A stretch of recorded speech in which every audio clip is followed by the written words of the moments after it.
Ladies and gentlemen, bafowethu nabodadewethu, siyanibingelela sinamukele kwenye episode yohlelo olithandayo. Star wami right here on a favorite channel Umjolo Show. As per normal, igama lami nginguDlala Matifana, also known as the next biggest thing in South Africa. Uyalazi ukudaba ukuvela nje ku-screen sakho soke sesizokhuluma iy'ndaba ey'ningi ey'hlukahlukene, kakhulukazi-ke kule show sikhuluma iy'ndaba zostar wami. Mhlampe nawe unowakho ustar ufisa ukukhuluma naye, ufisa ukukhuluma ngaye, ufisa ukuhlanganyela naye, lula kakhulu ongakwenza you-email us umjoloshow@gmail.com. That is umjoloshow@gmail.com. Ungakhohlwa-ke you can search, find and follow ey'nkundleni zokuxhumana, especially Facebook likhona ipage lethu with 1 million followers umjolo. Ungangilandela futhi as uDlala Matifana. If not verified, that's not me. Celeni kwami khona usisesinaye njengamanje sokhuluma naye just to find out ukuthi yena ustar wakhe umthole kanjani, yenzeke kanjani lento yokuthi azazitholela eduze kwethu namhlanje. Dadewethu sawubona.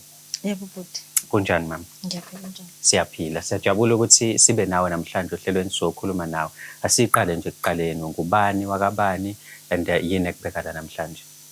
Okay, igama lami nguBunozi uMrs Dlamini. Ya, into engibeka la namhlanje bengicela uBhuti Matifana angisize. So ngibe nenkinga ekhaya lapha lapha ngishadele khona nomyeni wami. Ngizocela nje ukuyiqala ekuqaleni indaba la yaqala khona. Okay. Ya. Kahle ngathola usisi. Ayingosisi kahle nje mangayibeka ngumntana lo yakhozi ulingana ne-firstborn yethu sino baba wasekhaya. Okay. So ngamthola estranded, so eswele indawo yokuhlala, ngabe sengiyamthatha ke mina ngamletha ekhaya, because ekhaya vele sinomuzi omkhulu nje, since singenabo abantwana abaningi kanti futhi sineziqashi, sinezindlu eziqashisayo khona lapha egcekeni. Wahlala ke ekhaya, lo mntana lo akasebenzi, bethe uzofuna amatoho kahle ngala. So ngase ngithi naye ngoba umntana ongenalutho nje uzohlala nathi ekhaya, sizomphatha njengengane yethu. So uthe mayisehleli ke ekhaya bese ngamthatha ngamenzisa nje ama short courses amancane kuza abe nento encane nje ayiphethe ngesandla ukuze athole naye okuyiphilisa. Hayi sahlala ke nje kwakuhle kwamnandi since ngazi ukuthi nje mina ingane yasekhaya, since naye ingixoxelile imlando wayo ukuthi ekhaya kuyisimo esikanjani. So hayi ngangayixwaya i-background yayo ibingekho yini, i-background yayo ibingekho. Okay. Sahlala ke kanjalo kwenza ama short courses, hayi waphasa futhi wasiphatha kahle futhi umntwana waphasa, lucky wabe sethola itoho. Uthe mayethola itoho layo lento akade yenza eyifundela, wasethi ke ucela ukuthi ke aphuma ahamba yoqasha ngaphandle, kanti egcekeni kuzovele kuvuleke indlu khona lapha ekhaya. Ayabe sengena kule ndlu yalesiqashi esinye isiphumile. So usenjengesiqashi ke manje ekhaya, although enjengesiqashi kodwa asimtreat as umuntu oyisiqashi ngoba siqale saphila le yampilo yokuthi ngumntwana wethu sinobaba ekhaya. Hayi mase sihleli nje umntwana eseyisiqashi, ayikube nezinto engayi understand. Siqale sibe ne deal yokuthi okay, since esetohoza ke okay uzorenta kanje, imali uzoyifaka kwi-account yami. Ake kube kuhle nje kuqhubeke kahle, aloke renta. Kwesinye isikhathi ingangeni imali kwi-account yami, iqhamuka kubaba i-cash. Like nginganaki lutho ke mina ngiyithathe kubaba i-cash kanjalo imali. Kwesinye isikhathi angarenti ngize ngibuze kubaba cause phela besenginokuyitshela ukuthi mengabe ukuthi mhlawumbe akarentanga, mhlawumbe ubaba uzoyiletha njengoba ade sekwenzeka. Yes.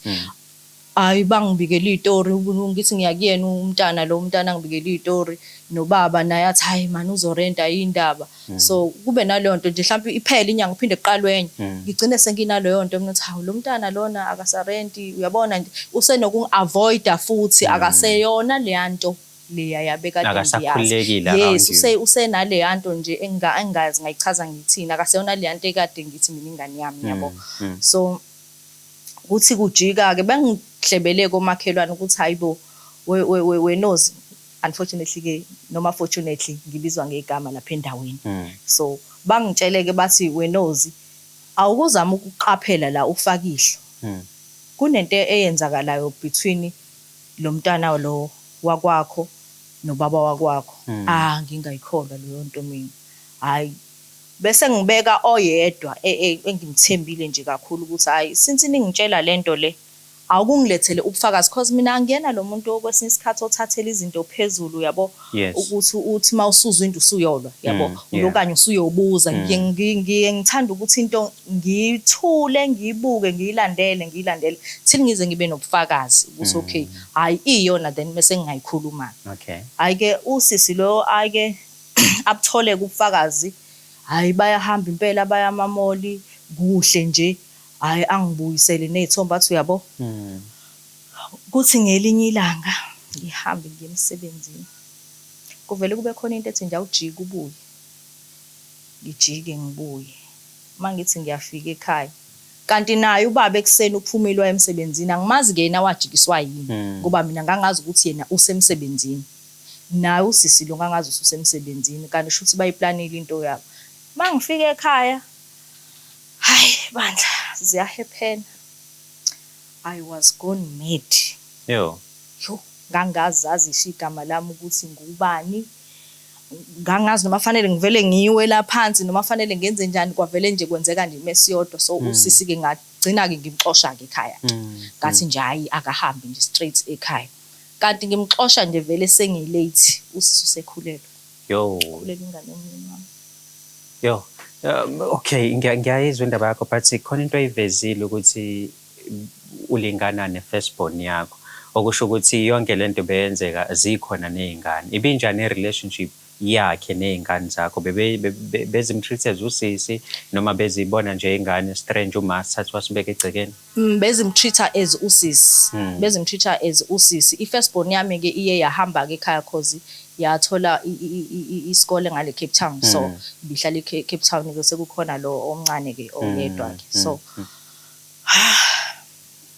usisi ke mangimxosha ke ekhaya ke sengimxosha nje vele sekulate usisi sekhulelwe into yabo nje sekade indlela ebeyihamba beyenza mina ngiyisilima ngingaboni okay mase ekhulelwe usisi nakhona mina angazi ukuthi ukhulelwe ngitshelwe ngoba sengitshelwa aba close naye nalabo kade bengitshela ukuthi hayibo kuyonakala uvula amehlo hayi mase ke ngibuza ke mina ukuthi hawu manicabanga nina ukuthi njobe ethi ukhulelwe akana boyfriend in ukuthi walutho tjani akana kwa boyfriend i-boyfriend yakho ngumyeni wakho hayi ngizame ukuyifind out ake yona ke indaba yengane ke ukuthi ingane kahle kahle njoba ikhulelwe eyakwami noma uyithole nje noma phela umuntu okade ehamba ivula yabo okungenzeka phela ukuthi bengagcini ngokulala nomyeni wami hayi ngithola ukuthi ingane masizelwe hayi ingane yakwami sibangeke nje lento nomyeni wami ongangobe nami ke ngaze ngathatha isinqumo sokuthi ngishiye ekhaya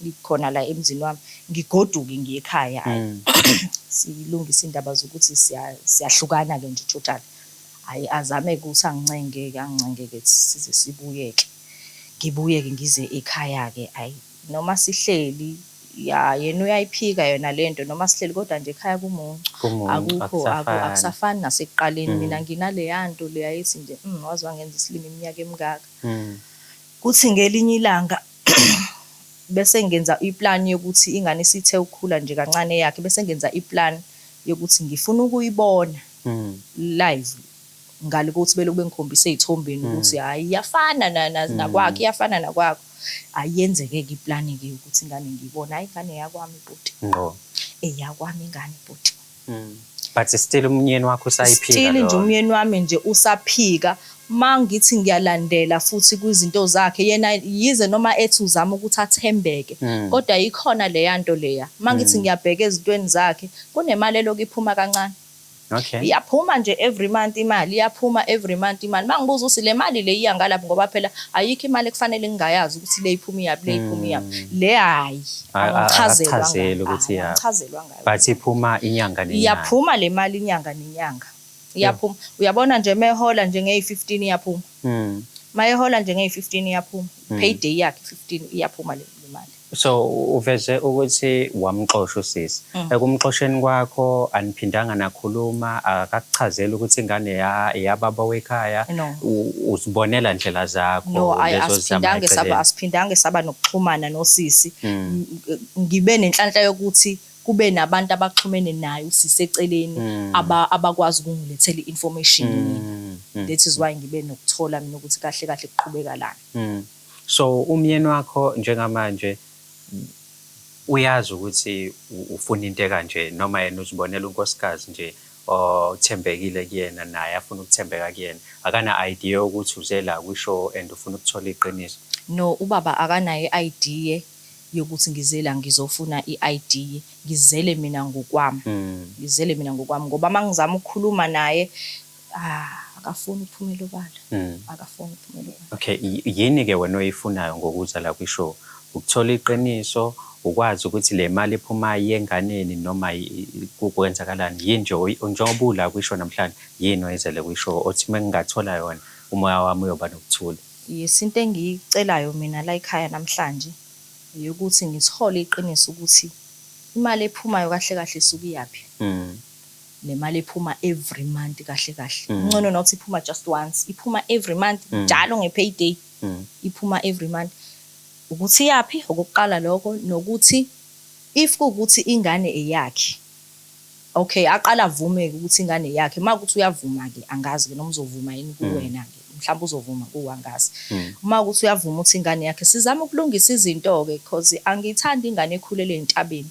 Hayi ingane ekhulele entabeni angithandi.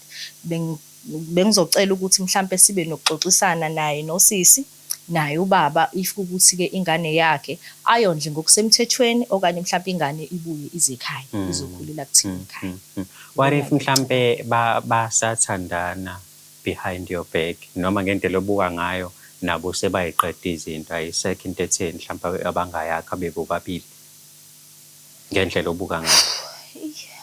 Kona ayikho ke phela into engingayisho kodwa ke mangithole lolo qiniso nje. Mangithole nje lolo qiniso. Because mina mangimbuza ngayo usisi lo uvela athi nje since ahamba ngalela langa akaxhumani naye. Yeah, ne? Usho njalo yena umina. I know. Asithole iqiniso manje sibone ukuthi kuhamba kanjani. Cela ungifakela lama headphones ngifake lawa sibone ukuthi sizokwazi nokuthi sibathole. We are trying to call njengamanje mbukeli usise ngithumele i-email ama numbers akhona. So ngizocela ukuthi ngiqale nje vele nje siqale sifonele yena usisi sibone ukuthi siyamthola yini.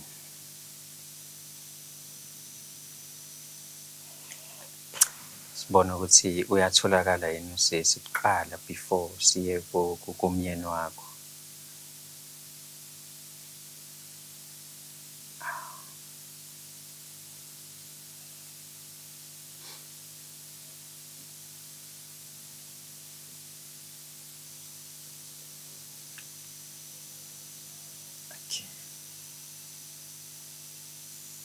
There you go. Hawu. Ngisafaka ngale. Hayi kunjani? Hello. Sawubona sisi njani? Ngiyaphila. Ngicela ukubuza ukuthi ngabe ngikhuluma noZanele Hadebe. Kanti kufuna bani? Yebo ngifuna yena impela. Uyena lo ngikhuluma naye? Nguwe. Kwangathi sisungizela ne-attitude nje ngikubuza igama kahle ungiphendula kabuhlungu kanje. Hayi ngempendeni ngiphathekile ngesinithethe yo iqalekile ngesinithethe. Ukhuluma noDlala Matifana. Ngumatifana sisi. Matifane? Yebo. Hayibo. Into engcono ukufuna ngozikhize khona imfongo namjolo mfuni. Angikufonelele indaba zomjolo namhlanje but ikhona into engifisa siyikhulume sobabili. Uyithatha phi ngoba inamba yami yana? Inamba yakho ngiyithatha kumama uDlamini. Nginomama uDlamini namhlanje la. Owake wahlala kwakhe wakwaqasha kakhe. Uze la kumina uthi akuphelanga kahle phakathi kwenu nobabili. So yingakho kade ethi ufuna nikhulume because i-connection phakathi kwenu ayihambanga ayikho kahle kahle. Ayina nokuthi ayihambanga kahle ayikho. Nanokuthi athole inamba ingoba wazi abantu abazi wena. So yingakho ezeza la namhlanje ukuthi ufuna nikhulume. Ngizothatha noma mina esazileyo wangikhuphisa kwenja kwakhe. Waphansi wangilalela umntanami. Mhlambe before ngifike lapho yena yenza wakukhiphiswa kwenja. Uma ungena inkinga ukungichazela. Uyazazi yena. Kushuthi mina abantu enifoneleni. Sengisholo ukuthi mina abantu abafoneleni. Ngicela bani sina ndoni kumbe. into engiyifunayo kuwena sisi mina ukuthi sikhulume kahle soba u2 and then unikeze umama ithuba lokuthi akhulume nawe. Ikhona into engizokwazi ukuyithetha nalo mfazi lowo. Okay. Awuzethu ngithethe nedimoni ngazi lo muntu. Okay, before Yazi ngifane ngithethe nje nawe. Okay, ithetha nami ke yini yakwenza umama akukhiphe kabuhlungu emzini wakhe? Hayi uzazi yena nguyona impendulo zezonkezo. Okay, Ngicela into befana uxelele yena qala. Okay. Because abanovela ngisukele nje. Cha ukuthi ungitshelile mina manje I'm trying to find out ukuthi uyakusukela noma ukhuluma iqiniso because ngenzeka ukuthi lento ayikhulumayo ayikho ufuna ukubeka nje ezingane embi because uyasho ukuthi awukho ngisho mdala umncane ulenkanane first born yakhe. Hayi khamnike phone futhi ngike ndizwe lento yakafuna ukuthetha. Ukulalele ma ungakhuluma naye. Ngicaphukela kabi lo mfazi. Ngicaphukela kabi. Uyaphila Zanele? Ubuthi manje benzenjani yena? No mama angizanga ngithi. Ngicela nje Uthini? wehlisa umoya, ngicela wehlisa umoya angizanga ngempi ngifuna silungise izinto. Ngiyazi ukuthi sisikwenzekalani ngaze ngakuxoshisa okwenja kwami. Kodwa nawe phela futhi uyazi ukuthi yini owawuyenzile. Angazi noma mhlawumbe ufuna sibe details yini. Uthithena mfazi ndini? Ngithi kuwe ngifuna silungise izinto since wazi ukuthi kwenzakalani ngize ngixoshisa okwenja kwami. Angazi ke noma ufuna sibekele umhlaba yini in details because mina bengifuna ngize la ku Bhuti ngoba ngifuna silungise izinto. Uyazi ukuthi uhambe kwami unomntana omyeni wami. Uyaqhawuka ke sana ngikuva uqale. Oh okay Angiva lento. Mhlambe ngoba umuzwa yena but mina uyangizwa mina. Ndiyakuva ngoku. Okay asiphinde sizame ngicela uphinde mali lento adoyisho sibone ukuthi ngeke azakuzwe yini. Ngithi mina mazethi Zanele kuwe ngithi ngicela silungise izinto ngoba uyazi ukuthi uhambe kwami wenzeni ngize ngixoshisa okwenje. Ngangeke ngivele ngikusukele nje sisi. Ngangeke ngivele nje ngize yazi ngiyalingwa. Futhi ngaleyo ukuthi ngiloke ngikubiza ngosisi, ngiloke ngikubiza ngosisi ingane ohlakene. Andithi yima, andithi wangikhupha kwakho ngezizathu. Yes, nganginesizathu nawe wawungakwenza. Mamela yima wo. Wandikhupha kwakho wathi maniphume kuwe ndaphuma. Wena wawungayihlekela into wayenza wena ke makuthiwa wakuwe wena wawungayihlekela into wayenza. Wawungayihlekela wena into wayenza wena makuthiwa kwawena kwakunguwe uyimi wawungayihlekela wena lento wayenza wena yayizoba mnandi. Benzothini ungayihlekeli bendizawuthini ungayihlekeli lonto leyo. Ubayayihlekisa kwabanye abantu. Hayi kubayayihlekisa. Ngiyeva nendlela othetha ngayo abantu uhlala nabo wena pha abamakhelwane bakho. Bayabuya bandixelele xa ndihlangana nabo. Uba wena uyalishayisa ngami. Awukabayo sekuba wena ngenkathi ongithatha kwakho kwakunjani. Ngoko ungifaka kwakho kwakunjani kwakho. Awubaxeleli loo nto leyo. Uba ungithatha njani wena kwakho. Kwakunjani kwami ngoba wena wawuliphara ulala lapha emgaqweni ngakuthatha ngakunikeza ishelter. Ngakufaka ngaphakathi wathola ukudla. Ngakudla emgqomeni. Okay mhlawumbe sisi into engifuna ukuyithola la indaba yengane.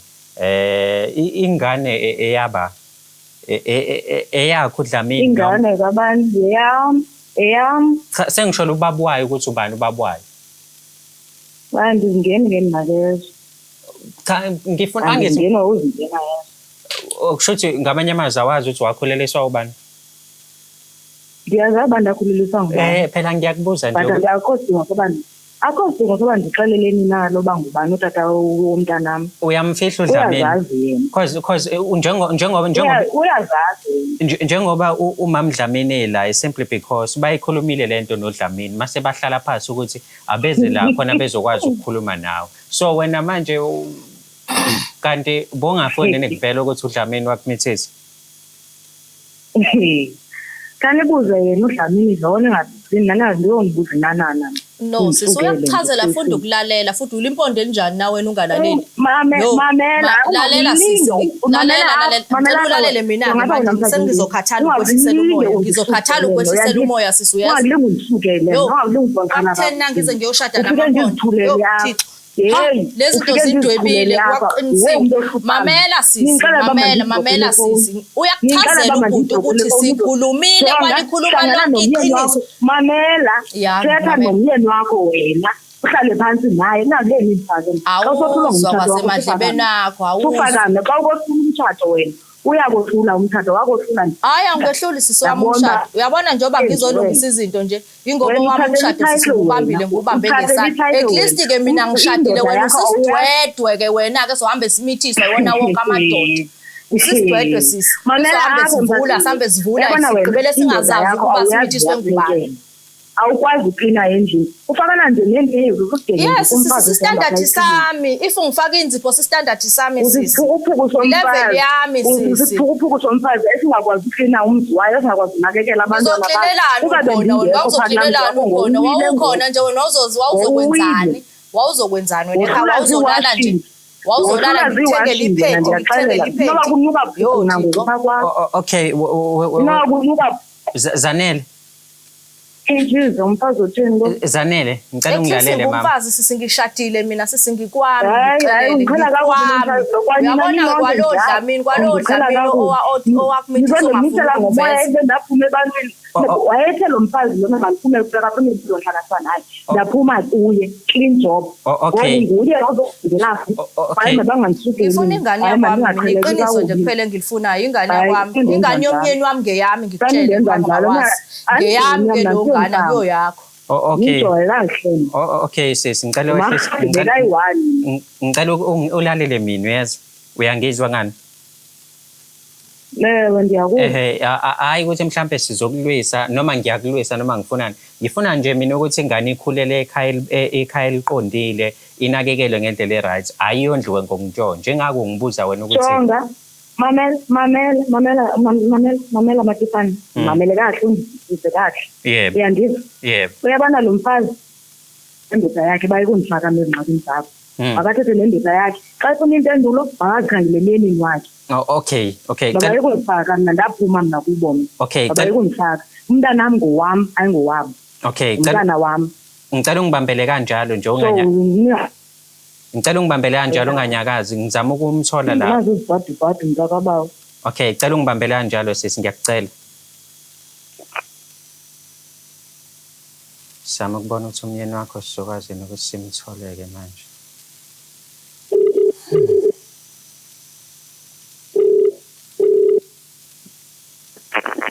Hallo. Baba Dlamini. Baba Dlamini. Hallo. Yebo Dlamini ngiyakuzwa mina wena ungizwani? Ngicela inetwork mhlekazi. Oh, okay no ngiyakuzwa mfethu kodwa ngiyazwakala uMatifana lo khuluma naye mfethu. Mhlekazi ngithetha nabani? Uthatha noMatifana.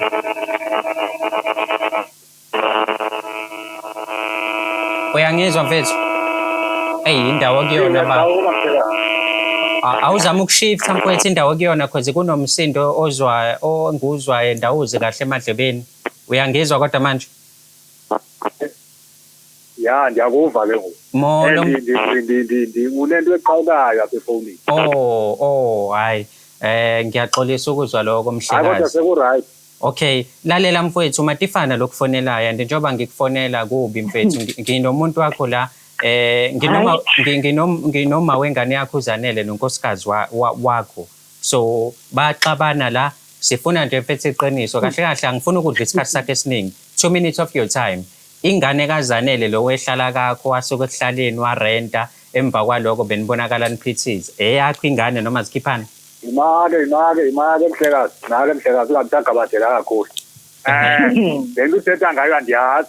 Yini ongayazi awumazi unkosikazi wakho manje ngiyandilahla ngokuthetha nakoZanele. Izwani nje umbiza ngegama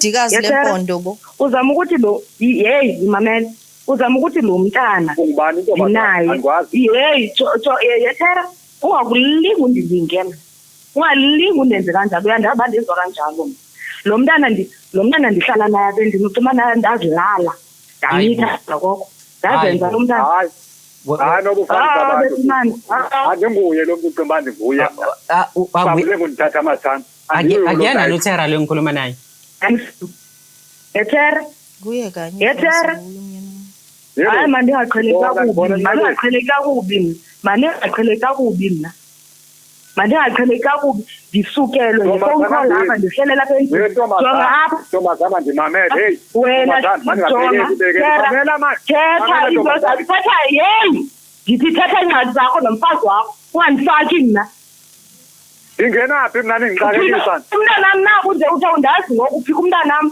uzama ukuthini ngami xa ndisithi uzama uthini ngami zange wandibona na empundu eziningi yakho zange wandibona okay kushuthi mengabe uthi uphika ingane kushuthi mengabe uzanele mengabe uthi uphika ingane yakhe uyavuma ukuthi le ngane le eyakho uDlamini makathethe inyani yena bayekuzifaka ezimali zabo kutha kandazi ngokuthera uthera kandazi ngokufutha phezu kwami ubila apha phezu kwami awundazi namhlanje ngikumamele mhlobo wami undazi namhlanje ngokukhongoza yima ngokukhongoza ndiphekela qine lapha ngokumnandi ngekhala yima wongatsho hey wongatsho ndoda ndimi apha kum ngona ndikuvulela imilenze wongatsho uba umdala uyazazi umdala ngoku kodwa ngona ndikuvulela imilenze ungathethi le nto uthethayo wawuvuza izincwa phezu kwam ngizonqala nihlola ungixolela yona hayi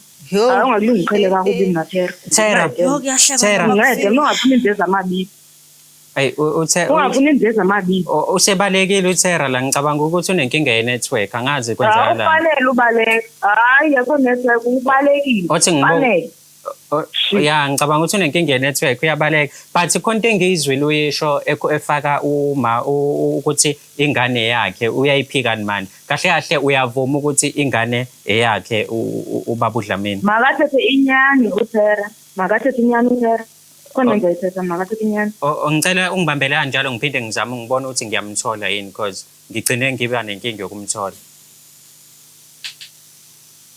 sibone ukuthi sizokwazi nosimthole mengabe iring ifoni yakhe because ngathi unenkinga ye-network la ekhona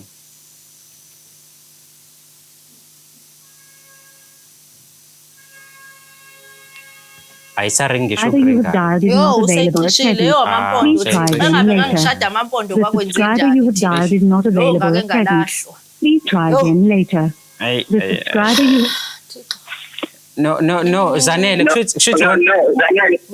shuthi iqiniso ngizolithatha kuwena mama useyivalile uThera ifoni shuthi senze njani umama ufuna ukuthi ingane yondliwe ekhaya umama ufuna ukuthi ingane beseduze nekhaya uthini ngaloko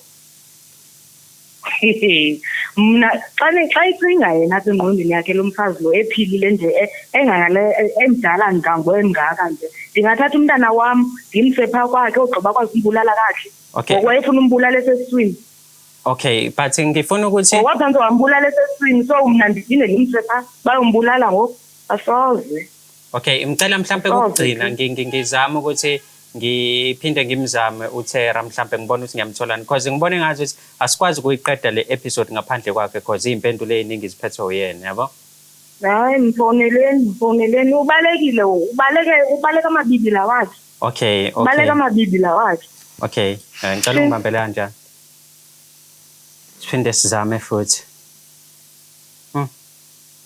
ubalekile uhlula ngumfazi wakhe ubazongena lapha kungoba bazondivakanyela sibone ukuthi kuzoba njani-ke manje ishi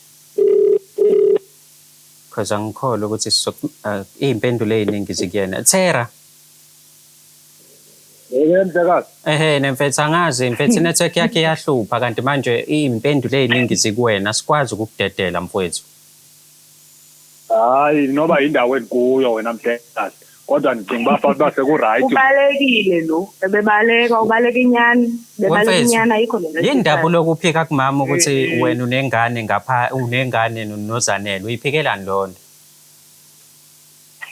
hayi yabona mna mhlekazi le into nithetha ngayo nihlangene ngayo apha andiyazi and ke ngokubonela uzama uthini ngubani ongebhadle ngubani ongaxelela xa bayibhadlanga ngento ufonelelwayo ayibhadlanga wena ntombazana zange ndakubona uphikana nokuthi wakumbona mfethu kanti uphika into kanti unjani wena lo muntu uhlale nawe from emncane wakhulela phambi kwakho wazi waqasha manje usuzothi awumazi undiqhela kakubi wena undiqhela kakubi wena Shuthi uzophikana nokuthi walala naye phela manje. Awundazi namhlanje ufundisa amagama amnandi apha xa le ngokunani la lapha esibeni sakho. Undisa amagama amnandi ukhala ndisezwakho. Ukhala futhi ndikhala mnandi. Namhlanje awundazi wena. Namhlanje awundazi. Awuzimamelisa tonga. Mamela apho. Awuzungixela uba mandithini. Andinguye kwamfazi wakho mina. Okay. Andinguye kwamfazi wakho. Okay, uwe umuntu ofutha phezu kwami, ubila, ukhala, undiza kamnandi, ukhala kamnandi. No. Namhlanje awundazi. Namhlanje awundazi. Zanele kodwa manje kwenzakalani? Uthi manje umnyamezelo une-high blood sugar. High blood pressure. Lo ndiyiyo. High blood pressure lo ndiyiyo. Uthi manje umnyamezelo. Mfowethu. Ungiqhela kakubi wena. Awunazi isende lakho ngoku. Ngikumamele mhlobami. Bekhona. Ngikulalele mhlobami. Ndithi Kodwa thethera into evakalayo. Okay, Zanele, ngicela ukumuza. Ngicela ukumuza ukuthi uthini. Wena ntombazana andithethi kwanawe. Andithatha ungiqhela kakubi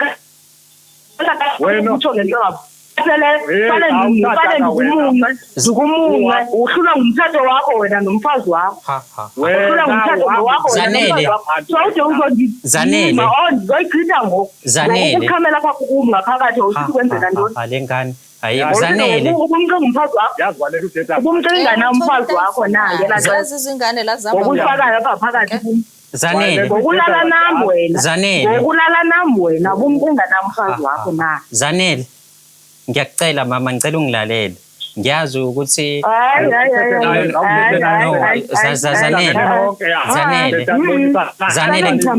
Zanele ngicela ungilalele okay sisi aba bantu kwakusema ndiphume ndiphele kulanga ndaphuma ndaphela ngoku naba nina lapha nabazohlokolozana naniphinda ningixelele ububhanxa ekakayento hayi mani ngaqhele kakubi okay but ngicela sinikeze uThera ngenxa ndingumntu ezithuleleyo ngoba nithatha i-advantage ngiyaxolisa ngalokho sisiwami ngiyaxolisa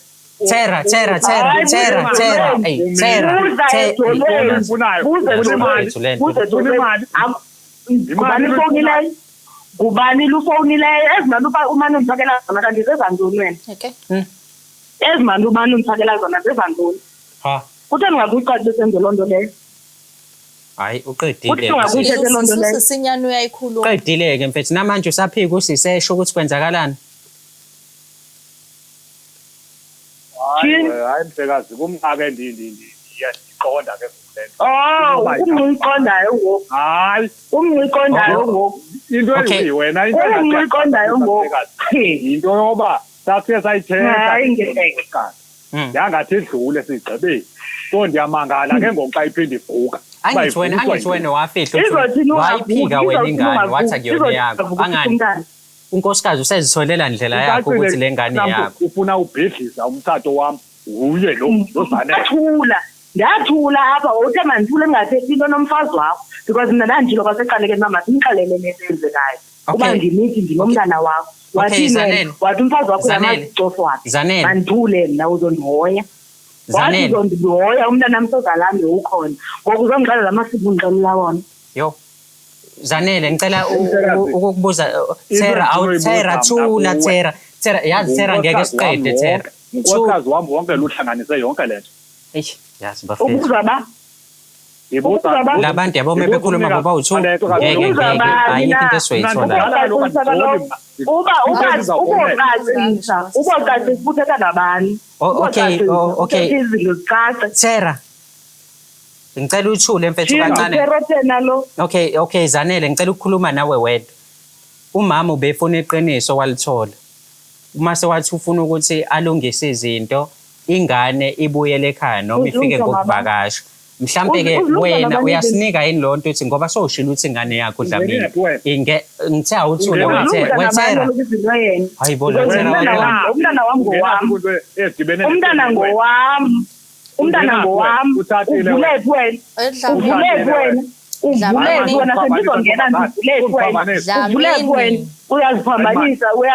uyaziphambanisa ngegama phela nami into engakaze ngiyenze Dlamini uzenza igeze ungelilo yabo uyangizipha Dlamini uyakubiza umfazi wakho khohlwa uma wengane ufocus akakwazi usabela kumfazi wakhe akakwazi ikona nkosikazi khona umama nelaba ngokupoko ikona nkosikazi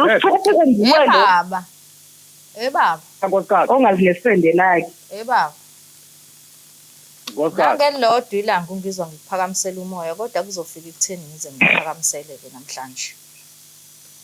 Ngicela nje into eyodwa baba ungiphendule. Namanje usaphika ukuthi ingane kaZanele ngeyakho? Namanje usaphika ukuthi le mali engimane ngiloke ngibuza ngayo ehamba every month mawuhola nge15 isuke iyapi? Usakuphika konke lokho? Nkosikazi ngicimba mfana sasithethile ngale. Sayigqiba yedlule. So andiyazi ke ngonkosikazi wami. No baba ayikwazi ukuthi idlule ekubeni kunemali ephumayo mina ngingayazi. Mina nawe uyazi ukuthi into oyenzayo nengiyenzayo umuntu oyi1.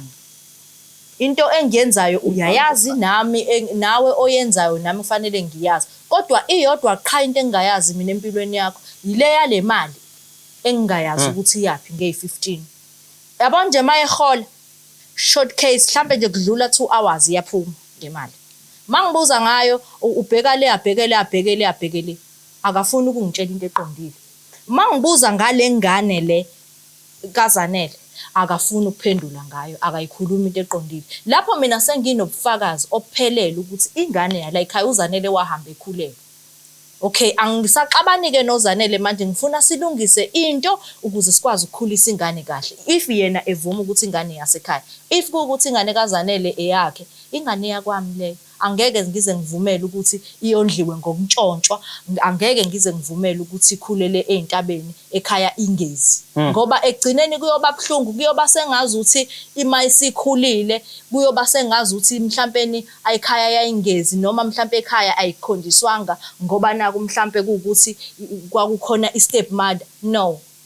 Angifuni ukuthi kube njalo. Ngifuna izingane zonke zanzane zobaba yedwa zikhule kahle ngendlela eright.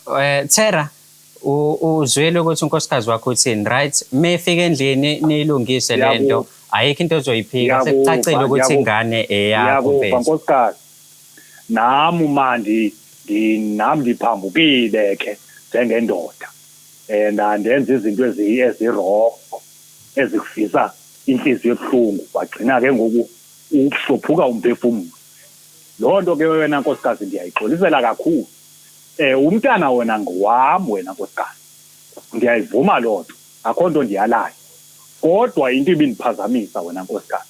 Into yoba ndivele ndifowunelwe nje ube ndixelelwa ngoZanele engabaziyo. Ngoba oZanele baninzi. Ndike ngoku ndifowunelwa kumjolo so andijoli mina nkosikazi. Ndithathile. Uyandiva?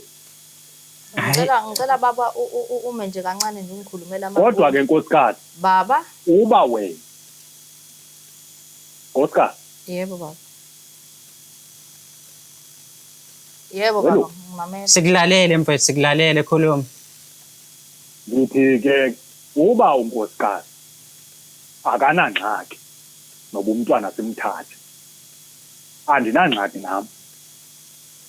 As long nje izinto zethu izinto zizoba right phakathi kwethu sobabili ifamily yethu yonke nabantwana bethu bazana ngoba nama ndiyithanda lento yoba ndibe nomntwana osesithubeni ne ikhona ndingumzali ndingumuntu ongutata No, mfethu kulungile ucinge ngoba into e-right enengqondo ucinge into e-right enengqondo and ndiyayibulela loo nto kakhulu nam ndiyamthembisa uba ukusukela namhlanje ngizokwenza izinto ngendlela e-right no kulungile mfethu andiphinde ndiphambuke ngoba ngiyakuzwa mina ukuthi thina nomama uyakuzwa and uyimisela ukushintsha mefika umama endlini nikhuluma into eqondile nibone nenze njani ngengane mengahlawulanga ihlawulwe kwenziwe nje mfethu izinto ngendlela e-right ngenxa yesikhathi sizoyibamba la okuningi nizobe seniyakukhuluma mengabe nifika endlini kubonakala ukuthi noZanele uyavuma mhlawumbe ukuthi ingane ibe ne-access noma isondele eduze nekhaya ngiyabonga kakhulu mfethu ngesikhathi sakho ne bulela mina mhlekazi bulela kakhulu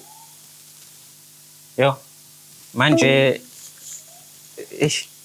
what a epic episode yo bafethu manje ke mofika endlini ukhuluma nobaba niyayilungisa lento ngendlela omazi ngayo uZanele uzovuma ingane isondele nekhaya noma still kuyafana kuzobe kunibhizi ngeke izisondele ekhaya ngendlela omazi ngayo mina uZanele angimaze lahlobo angimazi kwangempela elahlobo nakhona lela demoni nje langena ukuthi azalale nomyeni wami angeke ngize ngilichaze ngoba bese kumntwana nje ngempela esengihlalile naye ukuthi kwenzakalani angazi